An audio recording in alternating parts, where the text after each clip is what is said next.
Okay, so I just got a package from Fort 9 today, and this is my new skid plate for the Uforce 1000XL. So this is the OEM skid plate upgrade option that CFMoto offers, and it's $8.99 Canadian whether you buy that from CFMoto or from Fort 9. Now it's basically, for Canadians at least, the two main options are this one, which is $8.99, or the Iron Baltic one, which is apparently a little better, but the only issue is the Iron Baltic one is 1,000 USD.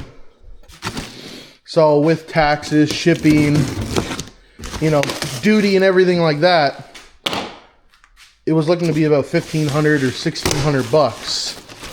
So figure, you know what, save myself $600-700. And let's try this one out. So it's all HDPE or poly, whatever they call it. It's not an aluminum one. Got the instructions. Big bag of mounting hardware. Looks good. And let's see what we got. Okay.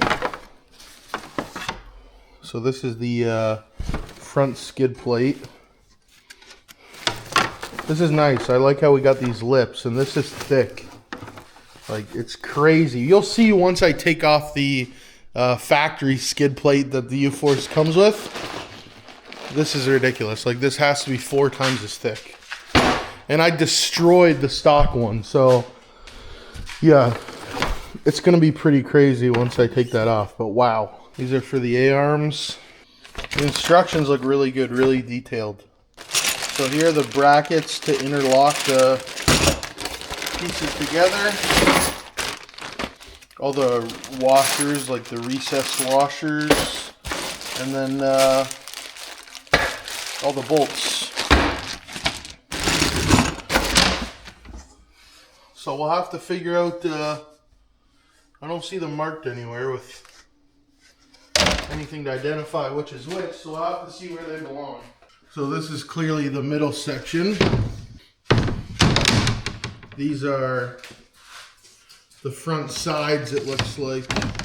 So that's it. That's the unboxing of it. Now it looks nice. It's thick. I think it's 8 mil. If I'm not mistaken, it's 8 millimeters. And the Iron Baltic kit was 2 millimeters thicker, so just a bit thicker. And then, so I think this is 8 millimeters. OEM might be 2 millimeter. It's super thin, so you'll see once I get that pulled off, but the difference is crazy. So, like, I don't know if you can see how destroyed mine is on the bottom there. Okay, we're just gonna get started on this first piece.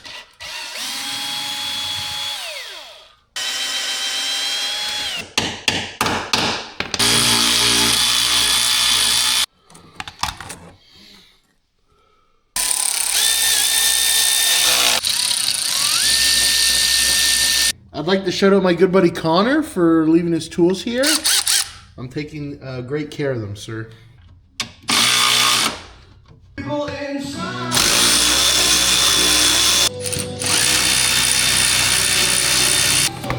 jeez, dude.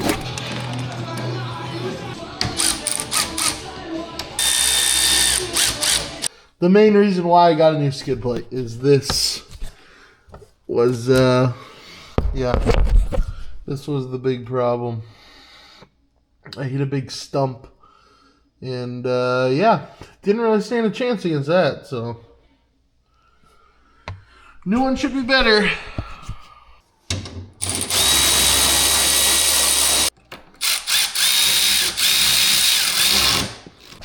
Okay, I got 2 pieces left.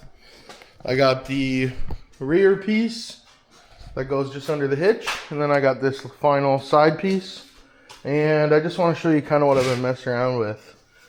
There are 2 holes on each side on the side front pieces that don't match up, so I've just been drilling out 2 new holes and then putting that in place. So I'll show you what I mean. So on this piece, for example, that I have to put in next, this this cross member is lower than this, so they have a spacer that goes in these holes right here and here, so that the piece is solid across. Well, here too. So that's this piece. There's a spacer there, except here the holes don't line up. So I'm gonna drill a hole here. This one too, drill a hole there, and then this piece will be solid.